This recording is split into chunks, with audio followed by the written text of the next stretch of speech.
Imagine drifting above Earth, not in a spacecraft, not in a suit connected by a rope, just floating, untethered, in the silent blackness of low orbit. Below you, oceans, clouds, continents swirling slowly. Above you, nothing. A wall of darkness so absolute, it feels like it absorbs thought.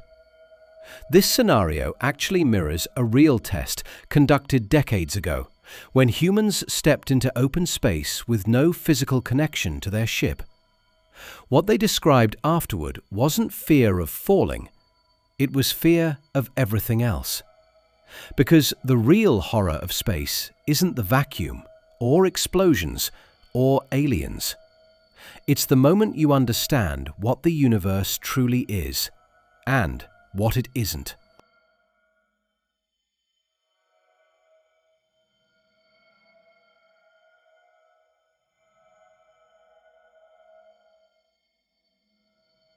When people say space is empty, it sounds poetic, dramatic. But the word empty doesn't even begin to cover it. Space isn't a place lacking something. It's a place where almost nothing can even exist in the first place. Between stars, the density of matter is so low that on average you could travel billions of kilometers without touching a single atom. A human brain cannot visualize that. We're built to understand rooms, forests, streets, horizons. We are not built for scales where distances lose meaning. And that's the first truth. Space is not a place designed for life. Space is the opposite of life. Life exists only because of extremely rare, extremely temporary conditions. Everything else is the natural state: cold, vacuum, radiation, silence. If you walk straight up for just 8 to 10 kilometers, you'd leave the part of the atmosphere you need to live. That's roughly the distance of a city across. Human life exists inside a fragile, paper-thin shell compared to Earth's size. And Earth itself is a fragile bubble orbiting a star that could sterilize the surface in minutes if conditions shifted even slightly. Meanwhile, more than 40% of Earth's land isn't even habitable for humans. Most of the ocean would kill you in minutes. Volcanoes, storms, heat, cold, disease. The background threats here are constant. And yet Earth is the least dangerous place we know of. Every other planet in our solar system kills instantly. One is hot enough to melt metal.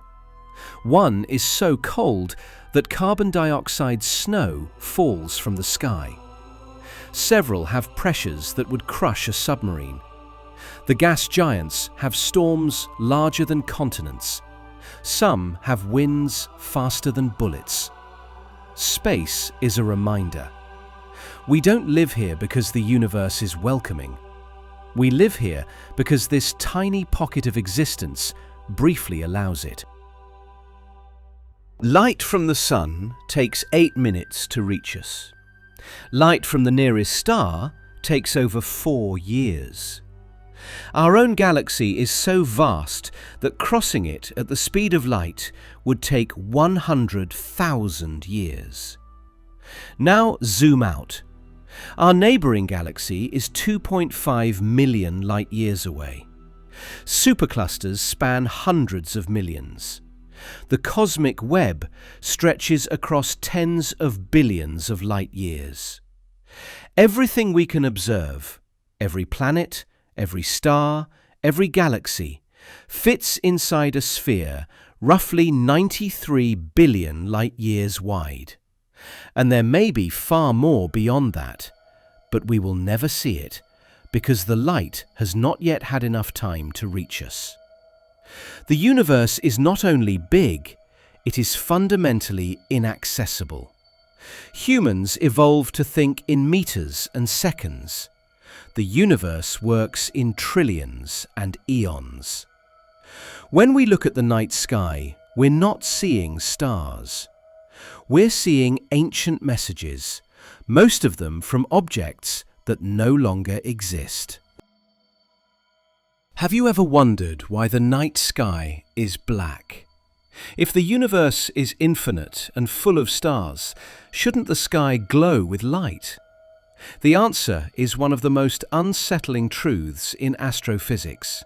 We only see a tiny fraction of the universe because time and distance hide everything else. The universe has a speed limit, light, and it has an age, about 13.8 billion years. That means light from anything farther away than that simply hasn't reached us yet. Those regions may exist, but they are invisible to us forever. So the darkness isn't empty. It's full of places we'll never reach, never see, never even know existed. The darkness is not a lack of stars. The darkness is the limit of our perception. There are only two possibilities. Either life is common, or it is vanishingly rare. Both options are terrifying.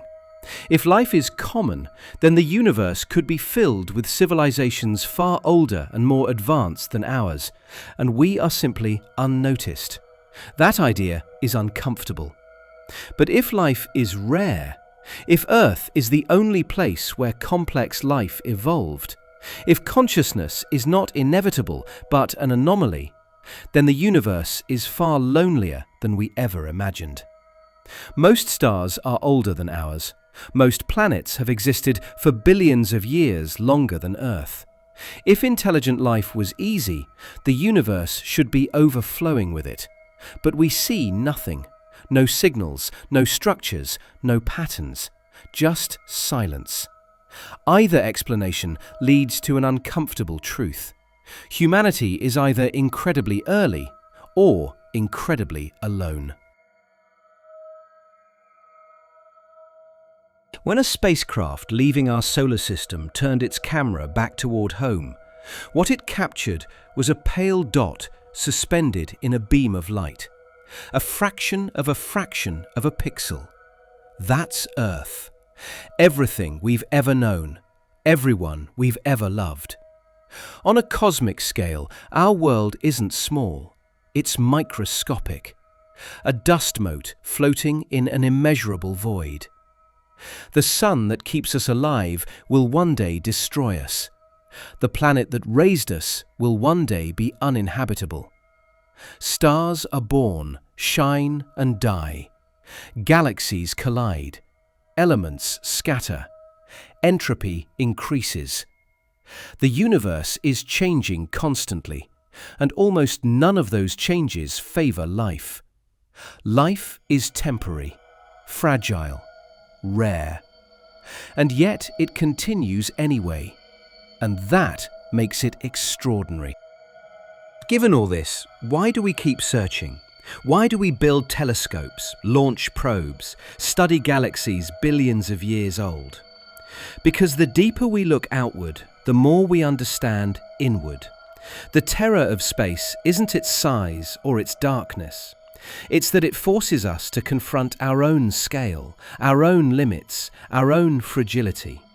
But it also reveals our beauty. We are small, yes, but we are aware of our smallness. We can think, imagine, discover, create meaning in a place that offers none by default. The universe doesn't care about us, but we care about the universe, and that makes all the difference. Space is terrifying, but fear isn't the end of the story, it's the beginning.